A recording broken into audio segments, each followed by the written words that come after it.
साथियों, जय आदिवासी, जय जोहार। 9 जुलाई 2021 को दिल्ली हाईकोर्ट की न्यायाधीश प्रतिभा एम सिंह ने राजस्थान की मीणा जनजाति की महिला अलका मीणा वर्सेस सत्यप्रकाश मीणा के तलाक के केस की सुनवाई करते हुए कहा कि देश में यूनिफॉर्म सिविल कोड यानी समान नागरिक संहिता लागू होना चाहिए। युवाओं को अलग अलग पर्सनल लॉ होने से उपजे विवादों के कारण शादी तलाक के मामले में संघर्ष का सामना करना पड़ता है।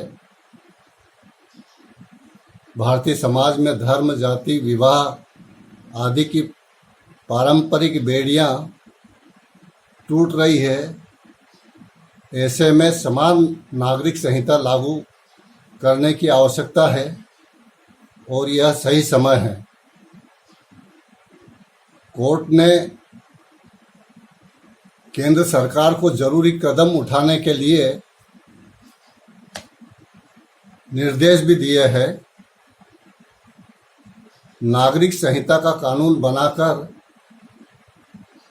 आदिवासियों को जबरन हिंदू बनाने का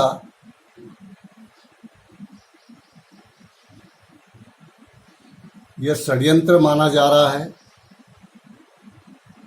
एक तरफ आरएसएस ने 2021 में जनगणना में आदिवासियों को अपना धर्म हिंदू लिखवाने के लिए आदिवासी क्षेत्रों में बड़े पैमाने पर मुहिम चला रखी है और विगत 75 वर्षों से ब्राह्मण आदिवासियों को हिंदू बनाने में लगे हुए हैं और कोर्ट में बैठे हुए जज भी आदिवासियों की पहचान और कस्टमरी लॉ खत्म करने की सिफारिश कर रहे हैं। तो समझ सकते हैं कि ये लोग किसका काम कर रहे हैं। यूनिफॉर्म सिविल कोड यानी समान नागरिक संहिता लागू होने से देश में जो अलग अलग धार्मिक एवं सामाजिक समूह हैं और उनके अलग अलग कस्टमरी लॉ एवं पर्सनल लॉ है, उनको खत्म करके मनुस्मृति के काले कानून सब पर थोपने का षड्यंत्र है। बाबा साहब अम्बेडकर ने संविधान के आर्टिकल 44 में यूनिफॉर्म सिविल कोड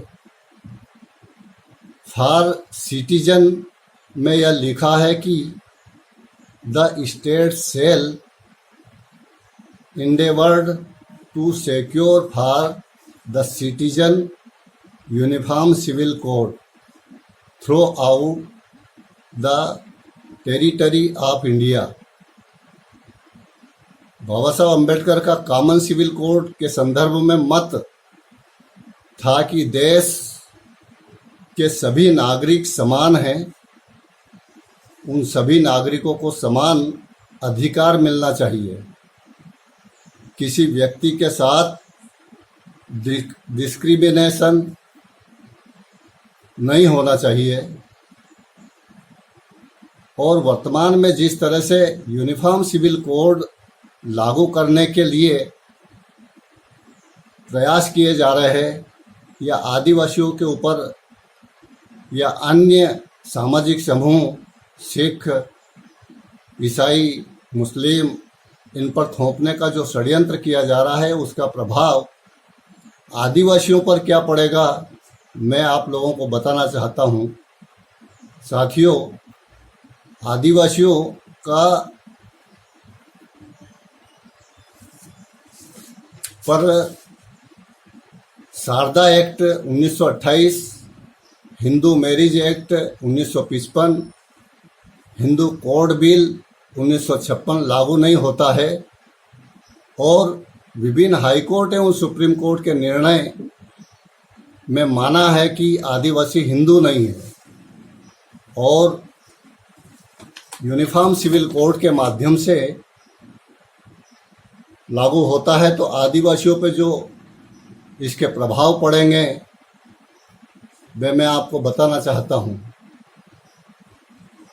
संविधान के आर्टिकल 342 के तहत आदिवासियों को एक अलग पहचान मिली हुई है, शेड्यूल ट्राइब, वह खत्म हो जाएगी। आदिवासियों का अलग कस्टमरी लॉ खत्म हो जाएगा। आदिवासियों की पहचान, जो आदिवासी पहचान है, वह खत्म हो जाएगी। जो आदिवासी हजारों सालों से अपनी स्वतंत्र सांस्कृतिक सामाजिक पहचान, कला, सभ्यता, संस्कृति को, मान्यताओं और प्रथाओं को संजोए हुए है, वह खत्म हो जाएंगे। एट्रोसिटी एक्ट, जो आदिवासियों पर एट्रोसिटी होती है, प्रताड़ित होते हैं, अपमानित होते हैं, शोषण होते हैं, तो वो जो एट्रोसिटी एक्ट है उनको प्रिवेंशन, उनको शेकोर करने के लिए बना है, वो एट्रोसिटी एक्ट खत्म हो जाएगा। आर्टिकल 275 के तहत आदिवासियों को स्पेशल बजट का प्रावधान है, वो भी खत्म हो जाएगा। आर्टिकल 244 के तहत 5वीं अनुसूची यानी स्वायत्त शासन के अधिकार, 6ठी अनुसूची यानी मालकियत के अधिकार, ये खत्म हो जाएंगे। यानी आदिवासियों के ऊपर, मतलब कह सकते हैं एक शब्द में कि सब कुछ खत्म हो जाएगा। उनकी पहचान, उनकी कला, उनकी सभ्यता, उनकी संस्कृति, उनका कस्टमरी लॉ, उनके तमाम प्रकार के संवैधानिक अधिकार, चाहे वो शिक्षा के हो, नौकरी के हो, पदोन्नति को है, राजनीति के हो, या विशेषाधिकार 5वीं, 6ठी और 6ठी अनुसूची के हो। साथ साथ सभी अन्य जो हिंदुओं से अलग है, मुस्लिम के पर्सनल लॉ है, ईसाइयों के पर्सनल लॉ है, सबके अपनी परंपराएं, तो उनको सभी को एक साथ करके मनुस्मृति के कानून थोपना, ये बहुत बड़ा षड्यंत्र है। इसको समझने की ज़रूरत है। बस जागरूक हो, सजग हो और अपने हक अधिकारों, अपने विरोध में चल रहे षड्यंत्रों के बारे में अवेयर हो और समाज को अवेयर करें।